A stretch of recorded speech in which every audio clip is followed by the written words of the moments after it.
मेरा नाम नाजिम है और मेरा ताल्लुक मिडिल क्लास फैमिली से है और अम्मी अबू दोनों सरकारी मुलाजिम और हम 3 बहन हैं और एक भाई है। मुझसे बड़ी 2 बहन नाजी और फौजिया भी। मैं और मेरी बहन है। मेरी भी वो अपने घर की हो चुकी थी। मैं अपने मेरी बीवी और निमरा होते हैं। इससे पहले की ज़िंदगी एक सादा ज़िंदगी में कोई भी गलती शामिल ना करता था। कॉलेज यूनिवर्सिटी पे शादी एकदम हो गया। मैंने भी तालीम के 16 साल गुजारने के बाद मेरी फ़ौरन से नौकरी मिला गई। इसके मेरे अबू की भरपूर कोशिश रही कि मेरी नौकरी लगती मेरी शादी कर दी जाए। लेकिन मेरी बीवी हिना की उम्र 18 साल थी। मेरी बहन निमरा की उम्र 16 साल थी। मेरी बीवी एक मासूम और सादा तबीयत की मालिक थी।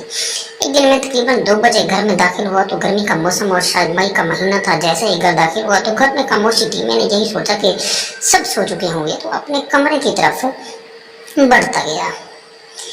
जैसे ही मैं अपने कमरे की तरफ बढ़ा तो कुछ मैं देखा कि मेरे पाँव से ज़मीन निकल गई।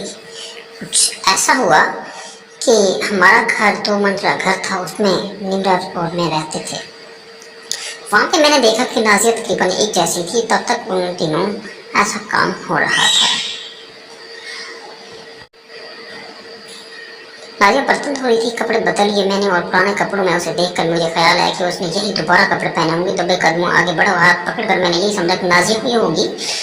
मैंने ऐसा किया कि कम से कम नाज़िया ही तो होगी। तो मैंने बहुत सा उसी के साथ जो कुछ करना था मैंने कर दिया। और इधर मेरा हाथ अपने साथ लगता महसूस कि जैसे ही उसके मुंह से आवाज़ निकली और बिजली की तेजी से पीछे मुड़ी तो जैसे ही पीछे मुड़ी उसका चेहरा भी सुर्ख हो गया और आंखें ऊपर नीचे तक चली गईं और मेरे मुंह से ससुरी यही निकला। हालत खराब हो चुकी थी। निमरा के भी हाथ कांप रहे थे। हम दोनों एक खामोश खड़े थे लेकिन यही समझ आ रही